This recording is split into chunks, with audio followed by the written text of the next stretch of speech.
We didn't want to start. One second. Hello, everyone. I'm Kamara Coney, and welcome to today's webinar, which is hosted by the Clean Energy Solutions Center in partnership with Power for All. Today's webinar is focused on powering jobs, quantifying the energy access employment opportunity. Before we begin, we will quickly go over some of the webinar features. For audio, you have two options. You may either listen through your computer or over your telephone. If you choose to listen through your computer, please select the mic and speakers option in the audio pane. Doing so will eliminate the possibility of feedback and echo. If you choose to dial in by phone, please select the telephone option, and a box on the right side will display the telephone number and audio pin you should use to dial in. If anyone is having technical difficulties with the webinar, you may contact the GoToWebinars help desk at 888-259-3826 for assistance. If you would like to ask a question, we ask that you use the questions pane where you may type in your question. The audio recording and presentations will be posted to the Solutions Center training page within a few days of the broadcast. It will be added to the Solutions Center YouTube page, where you will find other informative webinars, as well as video interviews with thought leaders on clean energy policy topics. Finally, one important note of mention before we begin our presentations: the Clean Energy Solutions Center does not endorse or recommend specific products or services. Information provided in this webinar is featured in Solutions Center Resource Library as one of many best practice resources reviewed and selected by technical experts. Today's webinar agenda is centered around a presentation from our guest panelist, Dr. Rebekah Shirley, who has joined us to present findings on the Powering Jobs Census 2019. We will also hear from Mr. William Brent, providing an overview of Power for All. Before we jump into the presentations, I will provide a quick overview of the clean energy solutions. Then, following the panelists' presentations, we will have a question and answer session where the panelists will address questions submitted by the audience. At the end of the webinar, you will be automatically prompted to fill out a brief survey as well. So thank you in advance for taking a moment to respond. The Solutions Center was launched in 2011 under the Clean Energy Ministerial. The Clean Energy Ministerial is a high-level global forum to promote policies and programs that advance clean energy technology, to share lessons learned and best practices, and to encourage the transition to a global energy economy. 24 countries and the European Commission are members, contributing to 90% of clean energy investments, and responsible for 75% of global greenhouse gas emissions. This webinar is provided by the Clean Energy Solutions Center, which is an initiative of the Clean Energy Ministerial. The Solutions Center focuses on helping government policy design and adopt policies and programs that support the deployment of clean energy technologies.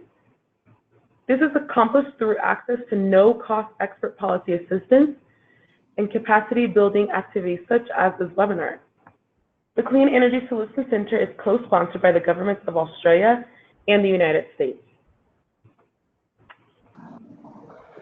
The Solutions Center provides clean energy policy programs and services, including a team of over 60 global experts that can provide remote and in-person technical assistance to governments and government-supported institutions, a no-cost virtual webinar training on a variety of clean energy topics, partnership building with development agencies, regional and global organizations to deliver support, and an online library containing over 3,500 clean energy policy-related publications, tools, videos, and other resources.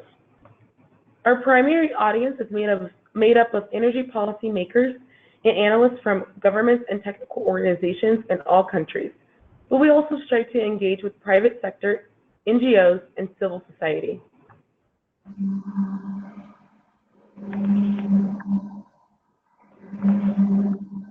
The Solutions Center is an international initiative that works with more than 35 international partners across a suite of different programs. Several of the partners are listed above and include research organizations like IRENA and the IEA, programs like CE for All, and regionally focused entities such as the ECOWAS Center for Renewable Energy and Energy Efficiency. A marquee feature that the Solutions Center provides is the no-cost expert policy assistance, known as an Ask an Expert.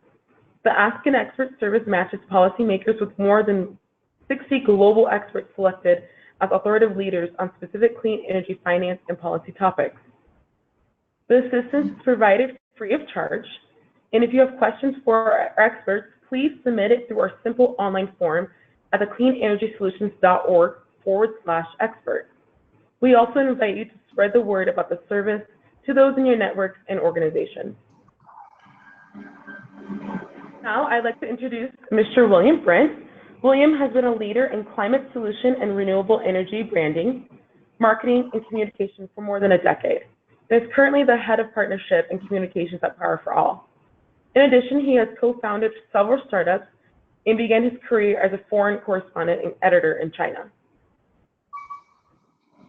All right, William, I'm going to share the screen with you.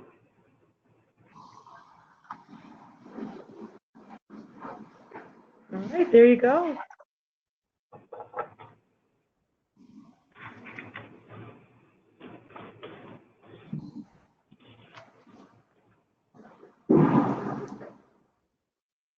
Thank you so much, and welcome everyone, and thanks, excuse me, especially to the Clean Energy Solutions Center for hosting this webinar.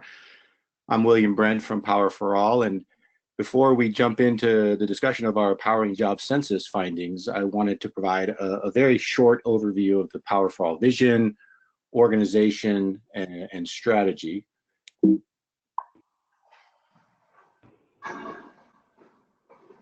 Power for All is focused on ending energy poverty by accelerating the role of distributed renewables, which data shows are the fastest, most cost-effective way to democratize energy access. Access to energy, we believe, is a basic human right, but it is also only just a means to an end. And that end is creating economic and social opportunity for a generation of youth, women, farmers, and others who have waited decades to gain access to electricity. By doing this, it offers a greater opportunity to transform rural communities by enabling scale in agricultural production as well as other non-farm related livelihoods. And similar to the revolution in mobile telephony, we believed decentralized renewables are following a similar path through innovative hardware, software, public-private partnerships, easy payment solutions, and other innovations. So how does Power for All achieve its goals? It starts with building a multi-stakeholder coalition. We're now more than 300 strong organizations of leading private sector companies, multilateral agencies, civil society groups, funders, donors, investors, and research organizations.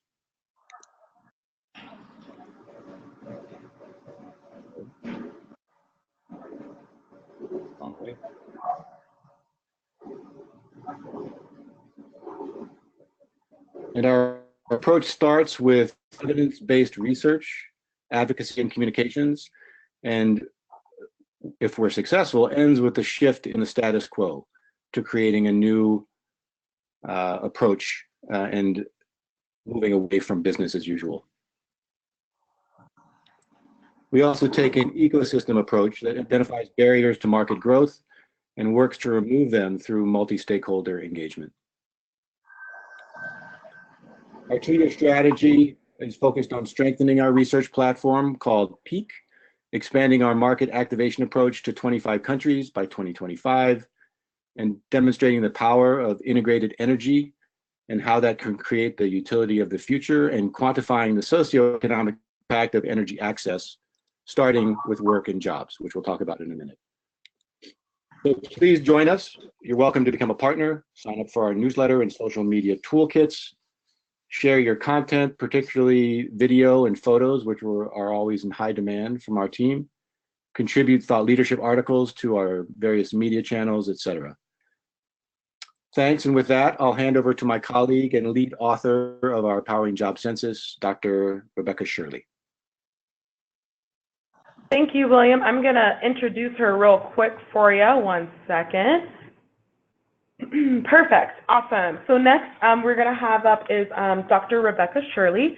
She was named Outstanding Young Leader in Energy in Africa Utility Weeks 2018 and works towards better access to high-quality energy data and insight for the sector as a Chief Research Officer at Power for All.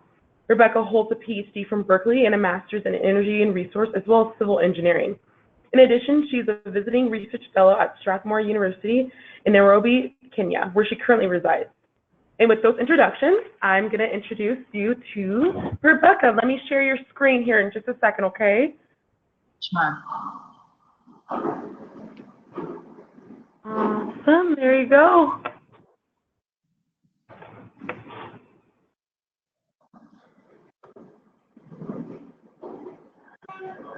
Okay, are you seeing?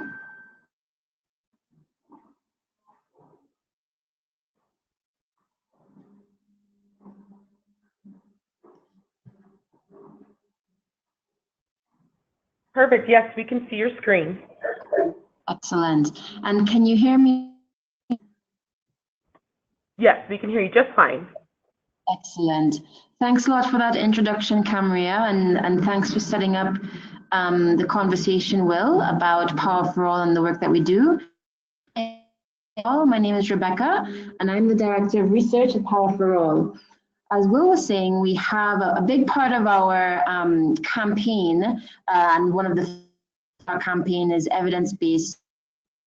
So all of the things that we try to promote and advocate for through the campaign, we always try to make sure that they're based and founded in very objective data, either that's collected and aggregated through our PEAK platform, or that we produce ourselves where we find that data does not exist.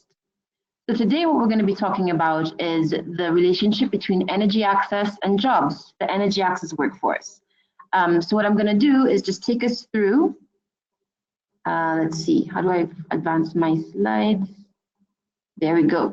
So what I'm going to do is take us through a motivation for this, our latest campaign, give you an overview of what the campaign looks like up to today, and then I'll talk about our research and some of the research highlights. And then, as Camaria said, we'll stop for a period of question and answer and discussion of potential next steps together. Really looking forward to hopefully partnering with some of those on the. So, motivation for our Powering Jobs work. Well, as many of you on the phone who are probably in the energy access space know, the renewable energy sector sort of mainstream as relates to energy and electricity access strategies and plans for a lot of the emerging markets that we're all concerned about today. Some of our latest statistics suggest that up to 20,000 dairy companies would be needed to power SDG 7 by 2030. That means that the off-grid value chain could really create as many as 4.5 million jobs globally. And that's including everything from sales and installation to servicing, appliances, etc. That's a number that comes from IRENA. What IRENA also notes is that most renewable energy jobs, however, are outside of those very low energy access countries that we're serving. In fact, less than 1% of those jobs are in Africa. So there's a gap in the technical, financial, and managerial skills needed locally for distributing renewable energy technologies to scale up in low energy access countries. So that's one major challenge that we see towards achieving Sustainable Development Goal 7, universal energy access, is that we need decentralized renewables. As Will said in the introduction, we feel, Power for All feels that we need decentralized renewables to be part of that broader solution set because of how agile they are and how quickly they're able to reach very remote communities. But there's a skills gap locally. Meanwhile, there's a second challenge that we're noticing, and that is, of course, the unemployment challenge. Unemployment, as we probably all know on the phone, is a major issue across sub-Saharan Africa and South Asia. And youth unemployment in particular is a major challenge, and in fact stands at 10% in India and almost 20% in Kenya and Nigeria. The World Bank, in its jobless growth report, actually warned that India needs as many as 8 million jobs per year to satisfy the number of young people who come on stream looking for work. That number is as much as 10 million in Africa. So we have these joint challenges of achieving Sustainable Development Goal 7, universal energy access, and Sustainable Development Goal 8, decent work and equity. And what's become interesting to us through this work with our 300 plus partners, as we mentioned, is that decentralized renewable energy technologies might actually sit at the nexus of those two SDGs. So what we decided to do was create a campaign around this entire idea, focused on awareness, advocacy, and activation. In terms of awareness, what we decided to do was understand what are the data that show the actual jobs opportunities created in energy markets, and what are they? We did that, and we did an extensive literature review of both the gray and the white literature, meaning both peer-reviewed and non-peer-reviewed literature about energy and jobs. And there's actually very little literature that explores this topic. So we felt that part of the campaign had to be us doing the work of developing a baseline to understand the relationship between energy access and jobs. So that's our first step, was awareness, the data and the communications that show that DRE markets can actually create social positive impact on energy access and employment.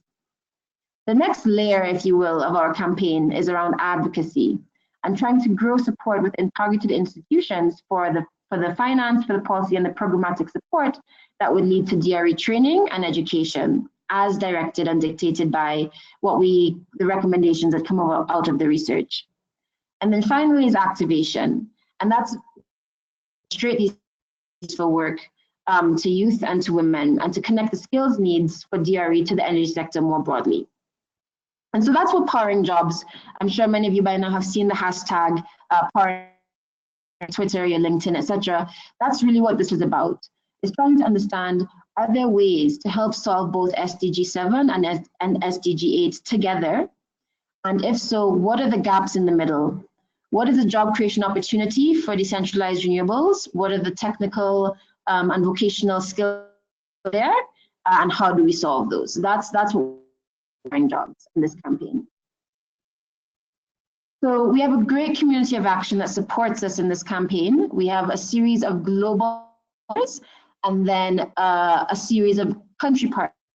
And we decided to start our work. As I mentioned before, we realized that there's very little data to draw from that actually sort of explores the relationship between energy access and jobs. And so we decided to start in 3 specific countries. And I'm going to talk about why we selected India, Kenya, Nigeria in just a second.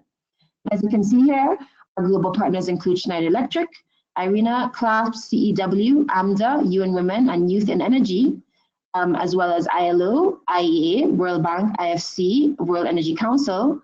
And then we have a series of local partners in each country that helped us conduct the research. Funding came from Schneider Electric and graciously from the Rockefeller Foundation. Let me give you a bit of a timeline of how we got to the point that we are at now, and then I'll start the research scope. So we launched our survey in this campaign in 2018, so last year, and then basically a quarter full of data collection with our partners on the ground in each country. We then launched the campaign itself at IREC in Singapore. This was in Q4 of last year. And once our data was collected from our countries, we had a series of focus group discussions, also at the end of last year. A lot of data analysis, drafted our report, and convened our global and country steering committees. And just recently, last week, in fact, we launched the report and the round tables continuously in India, Kenya, Nigeria. Our next steps are to follow up with all of the partners that we were able to connect with through that report launch to drive local action and support, and begin the launch the survey for 2019. So let me take you through our research scope. What essentially we were trying to do with this exercise that forms the basis of the campaign is understand, as I mentioned before, the relationship between decentralized renewables and jobs creation. again, as I said before, the literature is really scarce here. What we normally find are statistics like the one that I cited from Irina earlier on, that use high-level analyses to come up with estimates. There to date are no comprehensive distributed renewable energy technology surveys or pieces of research that do a population bottom up so that we have very accurate estimates of employment and employment factors. Employment factor, I mean the number of jobs that come from a unit of sales or a unit of product in store. So that's what we set out to do with this survey.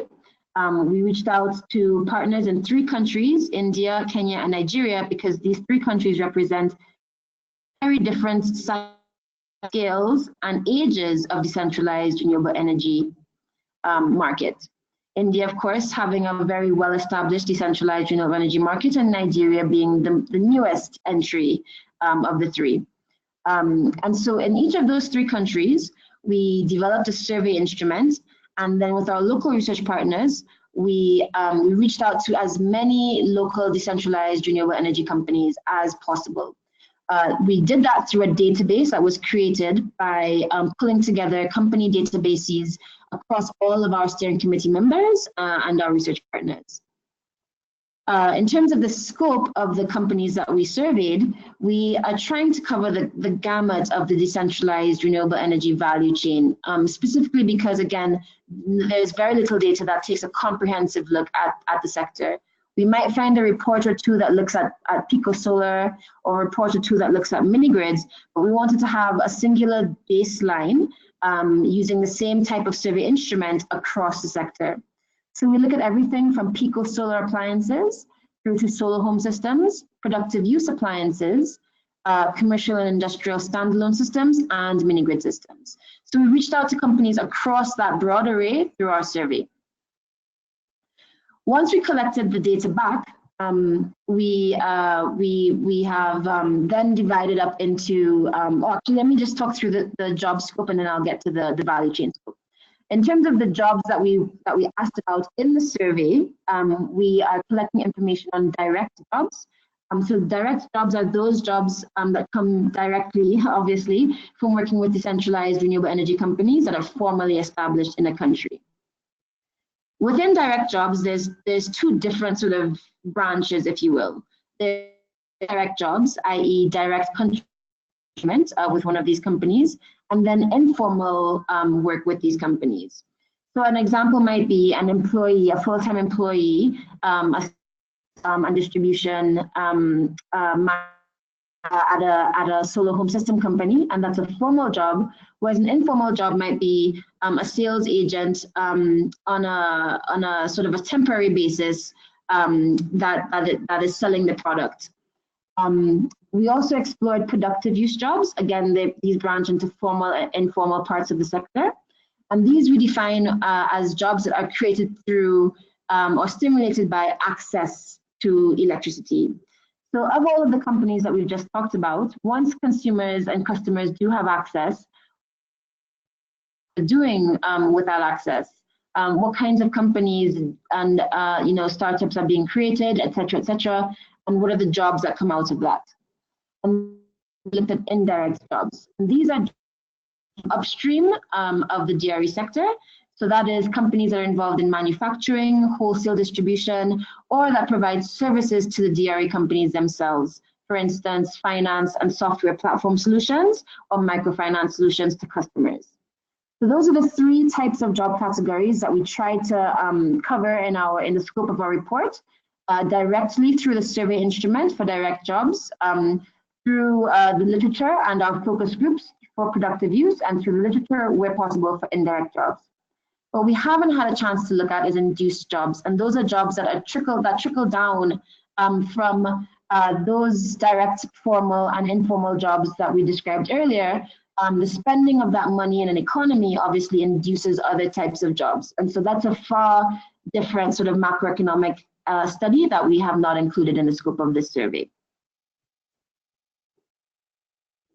So to tell you a little bit about the sample, as I said, we put the survey out to 3 countries, and we got back 139 respondents, just under 40 in India, and 53 in Kenya, and 51 in Nigeria. And these companies break down according to what you see here on the left-hand side. We found that a lot of companies worked across DRE technology types. So, you know, even though we tried to survey for those technologies I mentioned in the slide before, what we found is that there are actually many companies that don't limit themselves to one particular type of DRE technology and work across the gamut. So that made processing the results a little bit tricky. And what we've done is we've grouped companies according to their primary characteristics. And those 5 groupings are as follows. End user product providers, solar appliances, and other DRE products to end users themselves. Second, product developers and installers whose revenue comes mainly from developing projects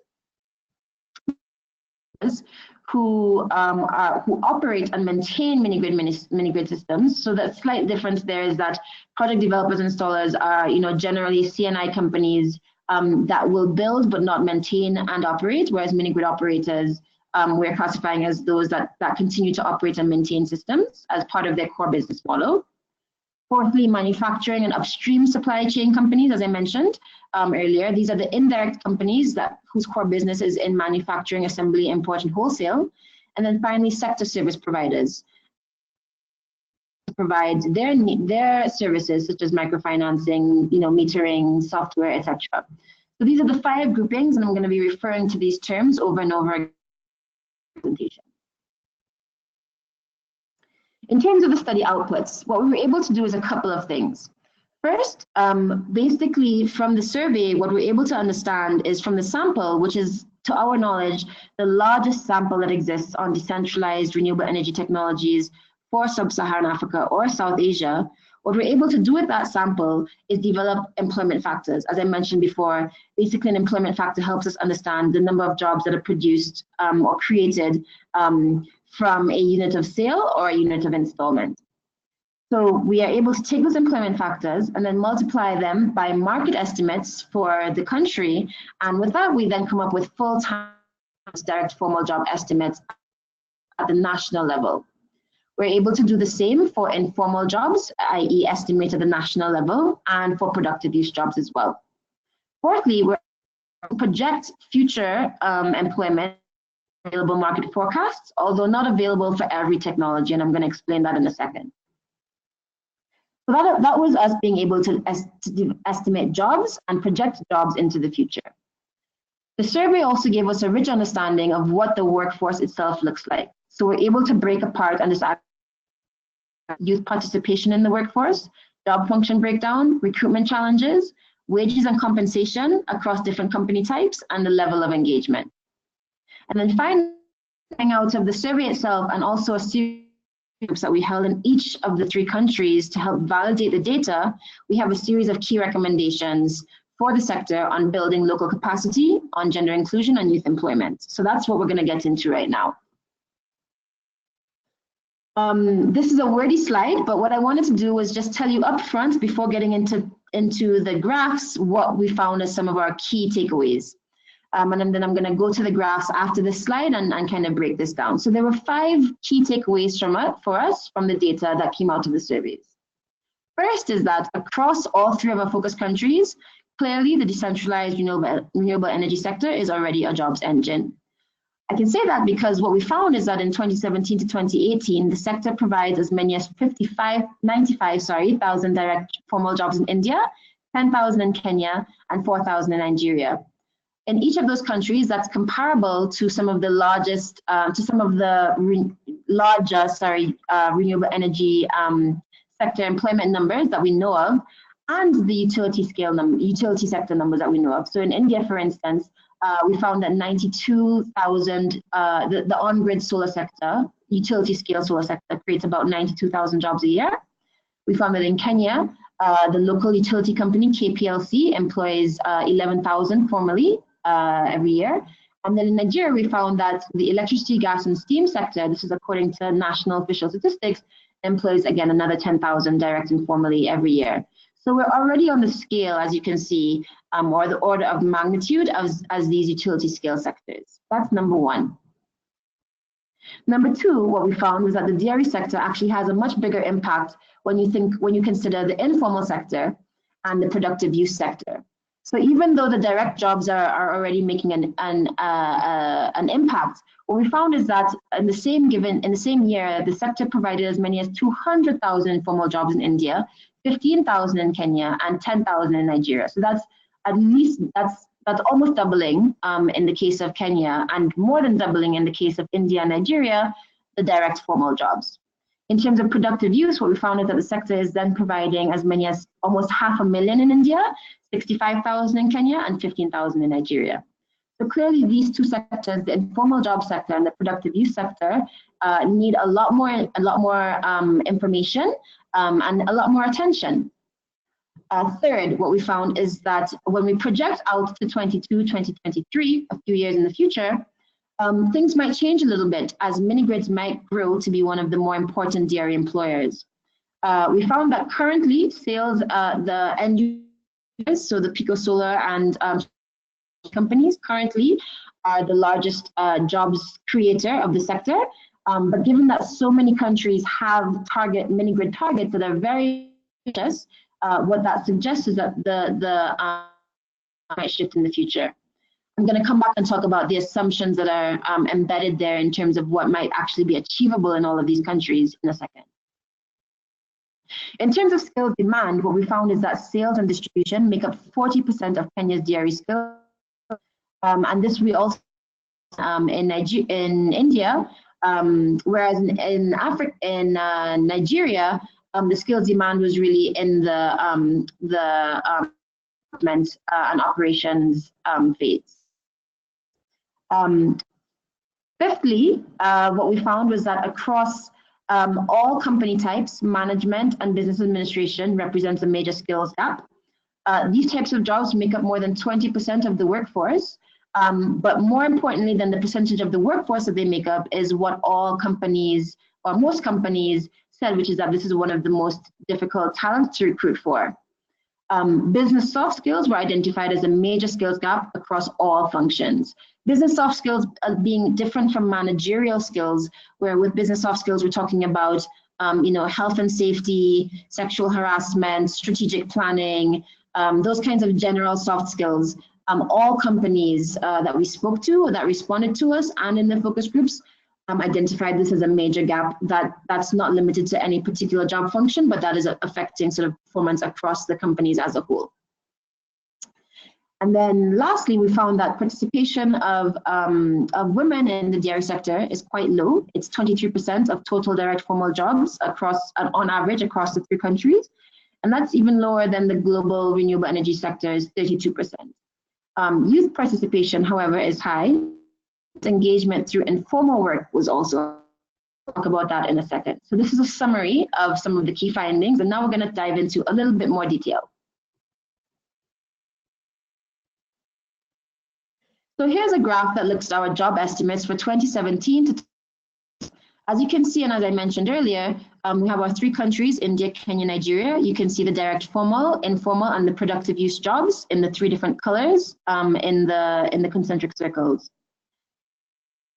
In India, across all 3 countries, the scale of the dairy direct formal workforce is already on the order of the utility renewable energy sector in India, national utility, and the electricity, gas, and steam sector in Nigeria. Here's our projections into 2022-2023.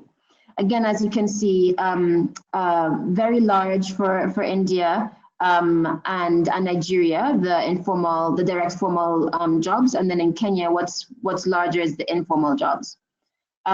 This is because of the change that we might see in the future of what mini-grids, of what the sort of the balance between mini-grids and solar home systems might look like in these 3 countries. In India, there's a very aggressive policy scheme for mini-grids across several states that might push mini-grids to be a very significant jobs employer. In our survey, what we did is we basically developed a high mini-grid penetration scenario and a low mini-grid penetration scenario to understand what the range of jobs might look like. What we found is that while direct formal jobs will differ quite a bit, informal jobs stay high regardless of how many mini-grids, of what the mini-grid projection looks like. We did the same for Kenya and Nigeria, projecting out into the future. And again, for Nigeria, because it's a very aggressive mini-grid plan, the numbers do change quite a bit. I have a number of slides on the projections and the assumptions that were used for those future market estimates in the appendix. So just get through these slides, and if we want to go more detail, we can do that afterwards.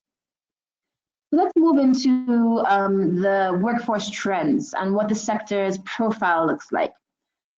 That the sector provides high-skilled, full-term jobs. In fact, more than 2/3 of the workforce is skilled and full-time, and the average retention is more than 30 months, whereas the average retention for the utility sector in India just doesn't is less than a year.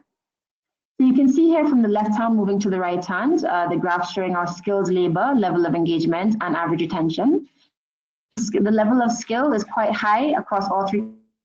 And this is because these are the types of jobs across companies are, sales and distribution, which is quite skilled, even in the informal space, technical assistance and after-sales service, project development, operations, and maintenance. So these are all, very high-skilled types of jobs, and as much as 60% of the sector is skilled labor across the board.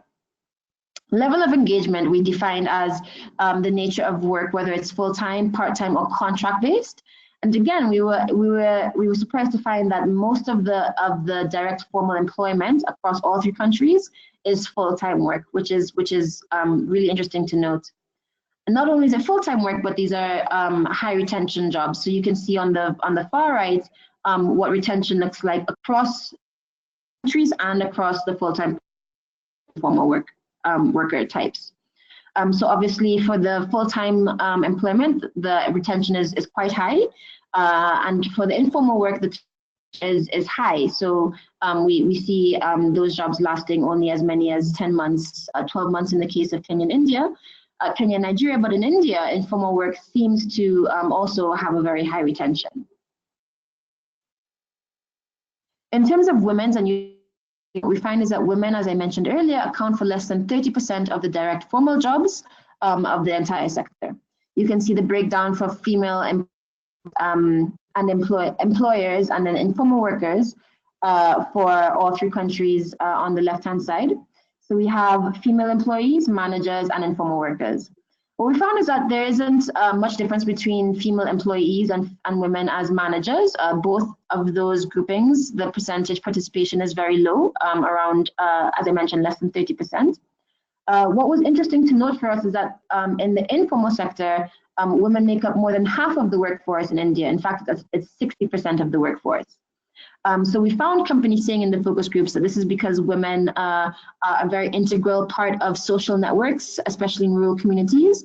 And so getting product sold and marketed to women is really a key part of the solar home system and Pico solar appliance sector. For mini-grid developers, they had the lowest level of, project development and installers, they had the lowest level of women's participation at less than 10%. Youth participation was high across all three countries, highest in India and very high also in Kenya. Another thing that we found statistical significance around was the difference in youth participation across company types. We found that in Kenya, for instance, local companies tended to hire more young persons than foreign companies. If I hadn't mentioned it before, the definition that we use for youth are persons aged between 15 and 24.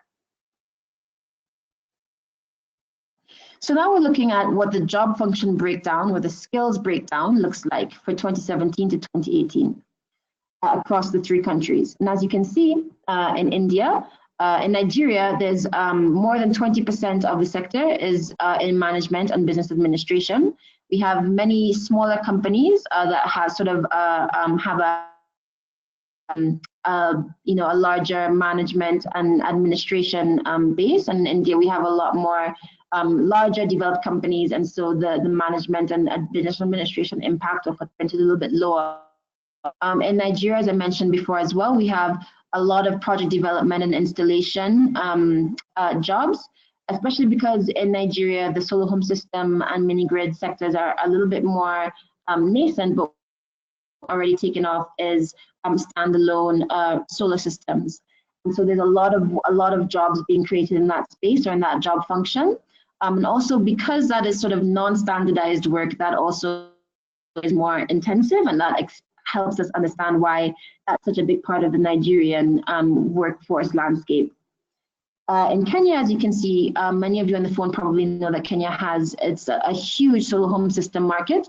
And so in Kenya and also in India, you can see that sales and distribution, on the contrary, are where most of the jobs are, again, supporting sales and distribution of those end user products. And then across all 3 countries, after sales service is sizable and is likely to be more so in the future, according to our focus group experts who say that, especially in Kenya and India, where that solar home system market is already so mature, moving into this after sales support and into the support of customers that want larger devices is likely to be where the sector goes. So for each country, basically what we have for each country, a breakdown of the entire workforce profile. So here I'm just using Kenya as an example, but if you take a look at each of our country reports, we launched and published all 3 of them last week. You'll find all of this information for India and also for Nigeria. We're just using Kenya as an example. So what you can do is now we can walk through a profile for each of these companies, end user product providers, and you'll see going down the left-hand side, we understand for this particular company type what worker engagement looks like, what the job function breakdown looks like, and the balance breakdown looks like, what the skills and what the age breakdown looks like. So for end user product providers, as I was just mentioning earlier, you can see that the big chunk of the job function of the jobs are in sales and distribution. We can see that the gender balance is, as I mentioned before, fairly low. It's about 25%, as you can see here, and that the skills are quite high. So about half of this sector is skilled labor. Just as another example, for the product developers and installers, you can see that the workforce profile looks very different. The gender balance here, as I mentioned, is much lower, and we have more jobs in project installation. And we have more skilled labor. And then for, again, a little bit different. We have a larger portion of the mini-grid workforce in management and business, a better gender breakdown, strong skills breakdown in terms of highly skilled. And as you can see here in the last bar, mini-grids, interestingly, had a really high percentage of youth employees. Getting to the end of our research now, you can see a job in the future. Since we have the workforce profile of each of our companies, we can map our employment factors for 2017, 2018 into the future and understand what the company breakdown would look like, and their breakdown for each of those companies would look like. Now, workforce trends tend to change over time as companies grow. Sometimes those trends can even reverse. As you get larger and have economies of scale, you can employ less. So we really wanted to emphasize that this is just a snapshot and a potential glance at what things might look like into the future.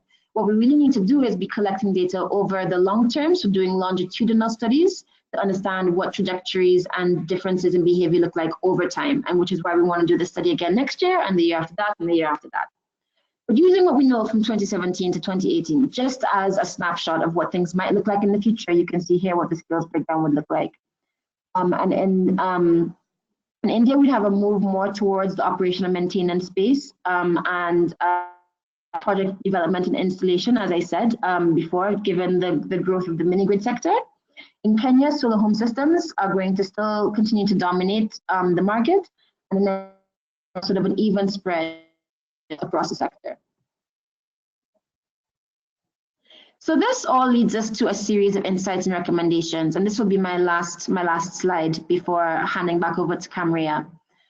So basically what comes out of all of this information and this data, and what comes out of the focus groups where we had experts help us validate and provide newest insights, are a couple of insights and recommendations. First is that clearly there's a skills need to be that needs to be unlocked so that the DRE can reach scale. And that represents an opportunity for collaboration with academia, training institutions, and industry associations. In particular, and interestingly, managerial skills are in high demand. In the launch that we had just last week in Kenya, this came as a really welcome news to many of the persons who were in the room, who mentioned, you know, we often associate decentralized renewable energy and the energy sector in general with engineering and with technical skills. But what we're seeing here is that the sector is saying what we really need is good managers for these companies. Alongside the technical skills and managerial skills, dairy companies reported that general soft business skills were critically lacking, affecting every aspect of company performance. As I mentioned earlier on, these include leadership, finance, strategic planning, communications, chain of command, project management. So all of those skills that are needed across the board by every member of your company, every employee of your company, for it to be successful. That represents potentially an opportunity for some of our industry associations and the donors that support these types of companies to get involved and help to create curricula that solve this challenge. Thirdly, there's clearly an opportunity for further youth engagement. The lack of awareness on opportunities offered by the sector, the lack of youth experience, and the lack of established pipelines for youth recruitment were what came out of the survey as some of the key challenges to engaging more youth. So that's obviously a space where universities and TVET institutions can get directly involved, work directly with industry and the DRE sector itself to help develop, again, curricula, apprenticeship programs, training programs, encourage more understanding and awareness of industry opportunities during degrees themselves. So there's a lot of opportunity for universities and TVET institutions to work directly with industry to help create more awareness about the opportunities that exist for young people entering the job force. Finally, second to last, there's clearly a clear need for greater participation of women in the workforce, not just for gender balance, but interestingly, a lot of companies told us that encouraging women's participation in the labor force would actually benefit their companies financially. Again, as said in the solar home system space, women are critical to the retail and distribution value chain.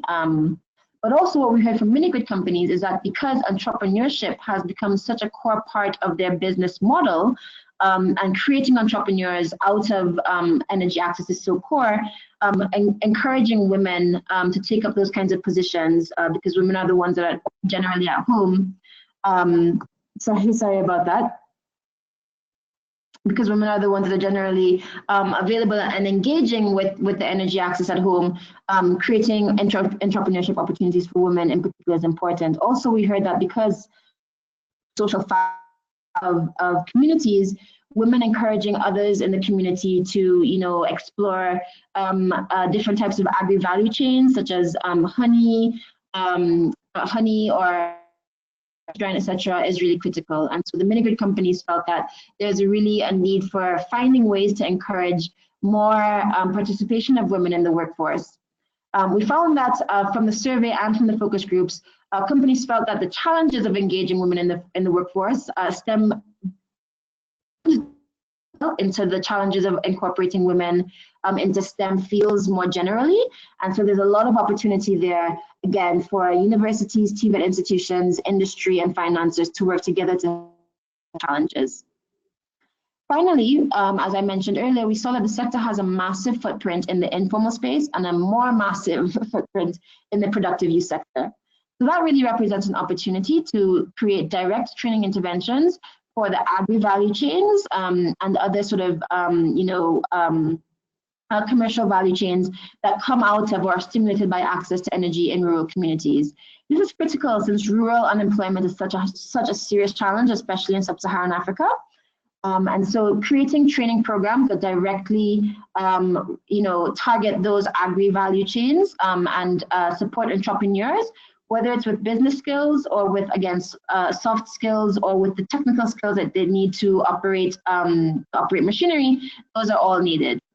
Something else that came out of the focus groups was that this also represents is an opportunity for the DRE sector to step up in terms of the formalization of labor to align with local and international decent work standards, compensation standards, and social protections for workers. So those are some of just the skipping the iceberg of some of the recommendations that come out of this data set. It's a really rich data set, and I encourage everyone to take a look at the report and the in-country reports, which sort of break down according to the company types. As I mentioned before, what we want to do is continue this survey into the future so that we can more types of companies, so that we can expand to more, and so that we can create this longitudinal understanding of how business and the DRE sector changes over time. So there, I'd hand it back over to Camria. Perfect. Thank you so much for that outstanding presentation. I'm going to take over the controls. And here we go. As we shift over to the Q&A session, I would like to remind our attendees to please submit questions using the question pane at any time. We will also keep up several links on the screen for a quick reference that point to where you can find more information about upcoming and previously held webinars and how to take advantage of that Ask an Expert program that we discussed earlier. William, would you like to go ahead and ask our first question? Yeah, thanks, Camilla. Happy to do that. And thanks, Rebekah, for the excellent, comprehensive overview of the research findings. A couple of technical questions that were asked that I'll just get through quickly. Questions around how after-sales service as a job function was defined in the research, as well as the difference between operations and maintenance in terms of job function was two technical questions. I should note that there are definitions of all of the terminology used in the report in the appendix for those of us who aren't familiar with all of the terms that are being used. But maybe, Rebekah, you can just sort of very quickly address those two questions. Sure, of course. So after sales service we defined as product support after purchase for solar home systems, as well as in the mini-grid and standalone space, basic support for and generally any support for customers after connectivity. And operational maintenance, we've grouped those together, general M, as they commonly are. So those mind are connected, and in the survey was an entire sort of job function grouping that companies could select. We did not disaggregate between operations and maintenance. Great, thanks. And here's a question from a female engineer and energy professional, Rebekah. The question is, we have more challenges getting jobs even with adequate and relevant skills.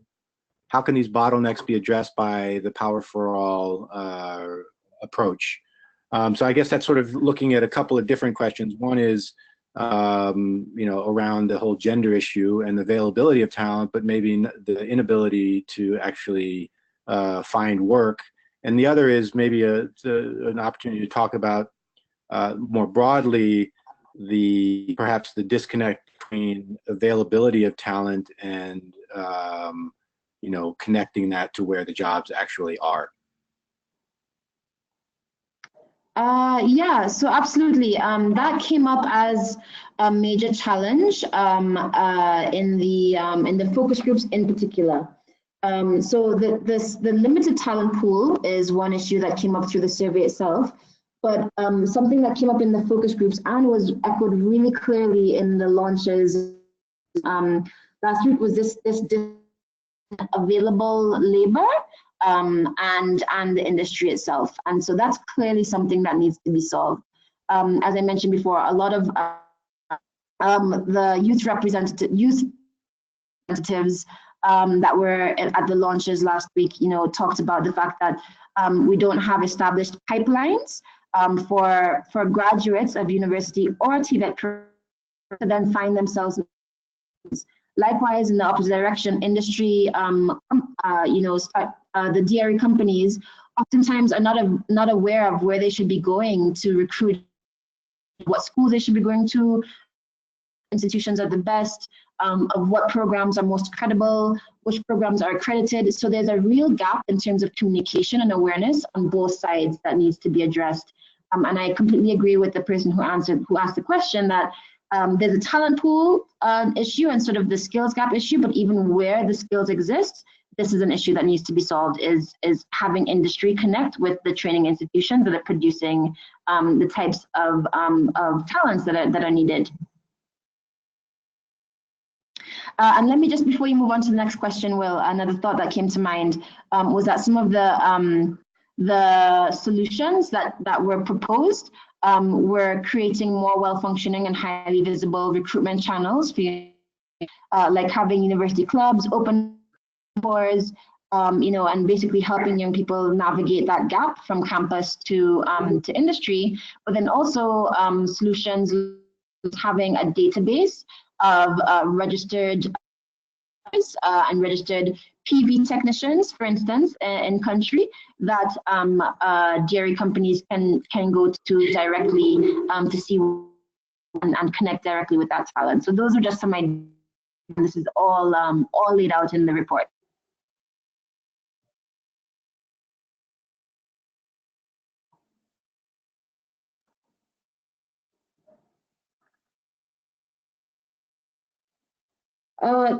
Can we lose Will?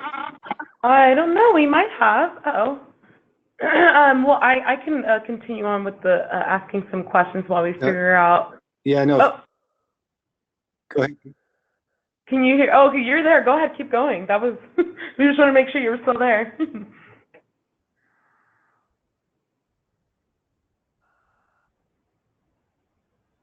Would you like to continue with the questions, or did you want me to? We got a few more. He might be I'm gonna go.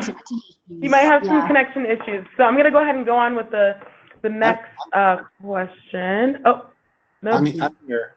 I was unable to. I was unable to unmute for some reason. Oh, okay. So, Rebekah, I'm curious, you've touched on a number of things that were recommended in terms of steps to bridge the talent gap and build that energy workforce of the future. In terms of, sort of policy frameworks, industrial practices, public-private partnership, I mean, what are some of the things that are probably most needed? I think, from our perspective, I think we heard that there needs to be greater cooperation between the public sector and private sector. Curious what your findings are of that broader policy framework that might be needed. Sure, I can tell you, so that doesn't come directly out of the survey, but I can tell you about what we heard through our focus groups and through the launches where we had so many experts giving of their ideas. As you mentioned, there was a lot of discussion around public-private partnerships. So figuring out ways that donors and that government institutions can work directly to create the right types of curricula for upskilling or for upskilling workers. Just as an example, the public sector is responsible for approving and accrediting all curriculum that are taught at established and accredited training or university institutions nationally, right? That's generally the case. So in Kenya, for instance, that body is called the National Industrial Training Authority. So that's a public body that could potentially be working with a lot of these decentralized renewable energy, as I mentioned earlier, curricula that are specific to the productive use space. So for instance, if there are, curricula that do not require an entire diploma or an entire, degree, but those who are currently uncertified in skills that they already have, or help to upskill persons in rural communities that do need to, learn how to use specific types of machinery, et cetera, creating those curricula together with industry is clearly one area for public-private participation and partnership. Another thing, focus groups was the role that industry associations could play. So for instance, the Gogglers, the AMDAs, the CLASPs of the world, creating curricula that are, across these companies really are running on very slim budgets, and so don't have, and they're also very small companies, and so don't have the bandwidth financially or in terms of human capacity to create, specific training programs for those soft skill needs. And so creating sort of sectoral level programs that, that everyone can tap into is one area where industry associations that represent all of their members could really come to play. Great. One other question from the audience, Rebekah. Does the data show any relationship between the pipeline for youth versus the long staff retention? The pipeline for youth versus staff retention. We did not look at a linear regression between youth employment and retention, which we could do. So I could get back to that person on that if they're keen. We can just run an ANOVA, what that relationship looks like, and if there is indeed a direct relationship between youth and retention. So I can't really say if we understand that younger employees tend to be retained or what is the case. Do that.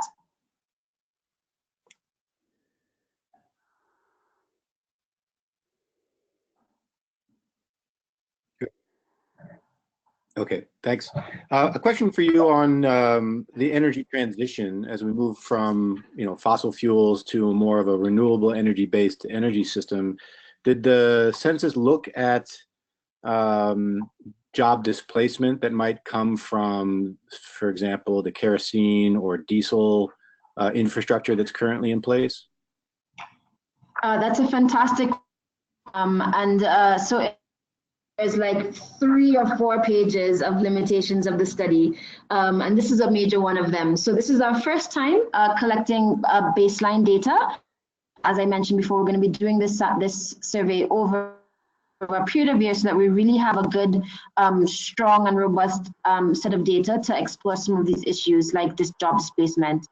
So we don't explore job displacement in this particular study. That's a larger, again, more macroeconomic study where you'd have to explore not just job creation from the dairy companies themselves, but you would have to survey companies outside of that space and understand the trickle-down effect of where jobs are being lost. So that's not covered in this particular round, but that's really something that we want to look at in the future to make sure that we're understanding not just the gross jobs impact, but the net jobs impact. So I should have said at the beginning that this is all gross impact. It does not look at jobs displacement, either past, current, or future. Great. Thanks for just clarifying that. Can you talk a little bit more about and your thoughts on how can both formal and informal institutions work on TVET as well as other types of training and skills? A little bit. Can you repeat?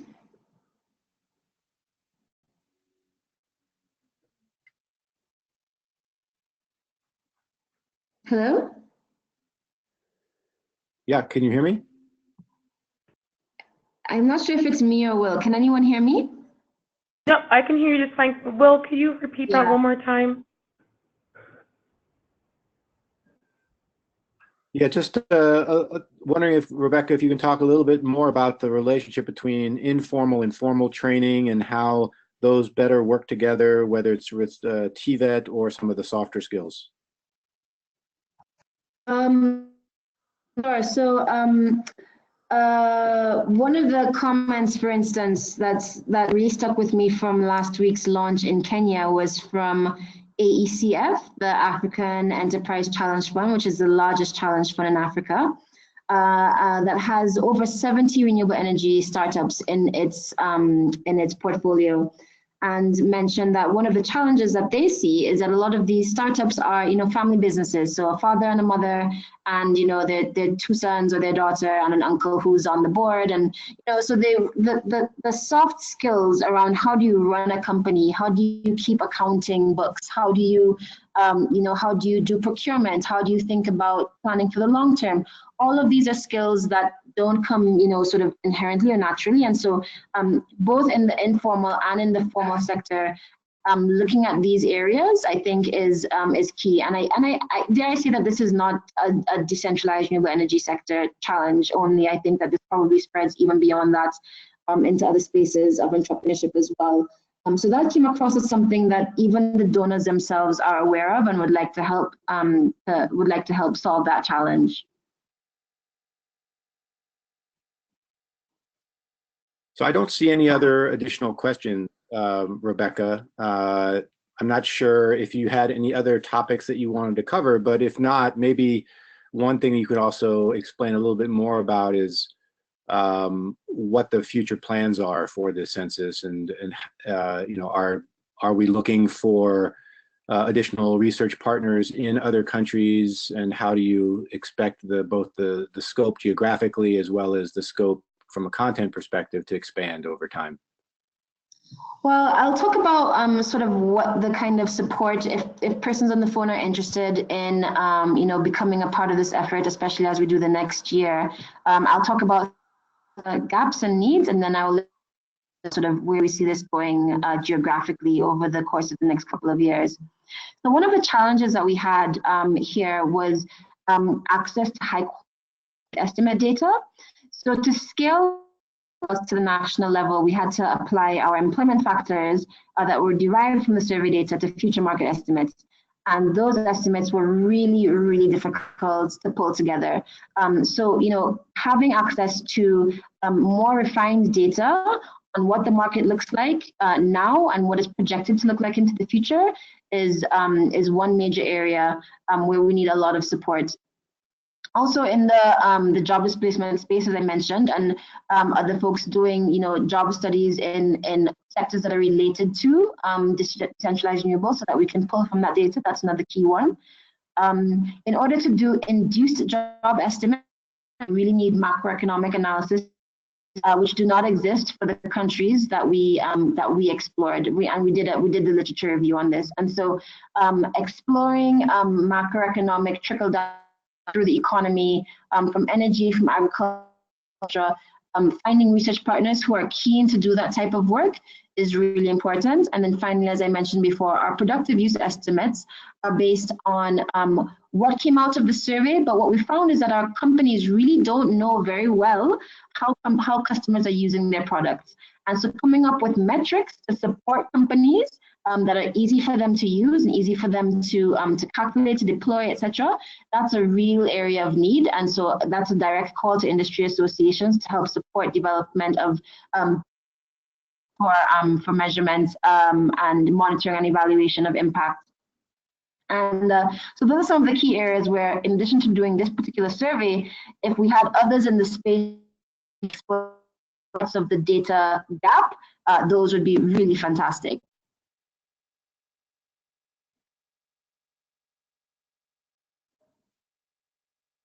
Great. Thank you so much, Rebekah. Camilla, I don't think we have any additional questions, so if you want to take over from here, please do. I think I did get some questions privately, so I can just read them out loud for you. It says, the report mentions that the study could not predict the growth rate of jobs in the commercial and industrial systems, as the data collected was not adequate. Is there a way to address this gap, as I believe there is a key sector in Kenya's DRE sector that is posed for a huge growth?